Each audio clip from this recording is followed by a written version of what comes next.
अपने नाम की तरह ही भोले बाबा अत्यंत भोले हैं और उनकी पूजा विधि भी बहुत सरल है। भोले बाबा अपने भक्त द्वारा सच्चे मन से चढ़ाए गए एक लोटा शुद्ध जल और बेलपत्र से ही प्रसन्न हो जाते हैं। लेकिन शिवजी का विकराल और रौद्र रूप भी है जो उनके क्रोध होने पर सामने आता है। इसलिए महादेव के प्रतीक शिवलिंग की पूजा करते समय कुछ नियमों का पालन करना चाहिए। पूजा का विधि विधान।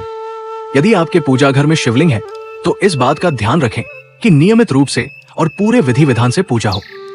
यदि किसी कारण आप शिवलिंग की पूजा नहीं कर पा रहे हैं तो शिवलिंग को घर पर स्थापित नहीं करें। शिवलिंग की पूजा न होने पर भोलेनाथ रुष्ट हो जाते हैं। शिवलिंग में न चढ़ाएं ये चीजें। शिवजी की पूजा में केतकी के फूल नहीं चढ़ाने चाहिए। इसके साथ ही शिवलिंग पर कभी भी तुलसी दल या तुलसी के पत्ते भी नहीं चढ़ाने चाहिए। शिवलिंग पर हल्दी कुमकुम चढ़ाना भी वर्जित होता है। घर पर शिवलिंग का आकार। मंदिरों और शिवालयों में विशाल शिवलिंग होते हैं, लेकिन घर पर बहुत बड़े आकार का शिवलिंग स्थापित नहीं करना चाहिए। घर पर नियमित पूजा के लिए शिवलिंग का आकार आपके अंगूठे से बड़ा नहीं होना चाहिए, क्योंकि शिवलिंग संवेदनशील होती है। इसलिए पूजा घर में छोटे आकार का शिवलिंग रखना ही शुभ होता है। सरल विधि से करें घर पर शिवलिंग की पूजा।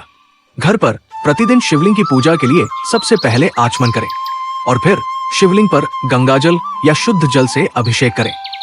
अब शिवलिंग पर चंदन का लेप लगाएं। शिवलिंग पर बेलपत्र, फूल और भोग आदि चढ़ाएं। पंचाक्षर मंत्र नमः शिवाय का 108 बार जाप करना चाहिए। घर पर आप 12 बार भी इस मंत्र का जाप कर सकते हैं। इसके बाद शिव जी की आरती करें। शुद्ध, पवित्र और स्वच्छ मन से पूजा करने पर भगवान शिव भक्तों की सारी मनोकामनाएं पूरी करते हैं।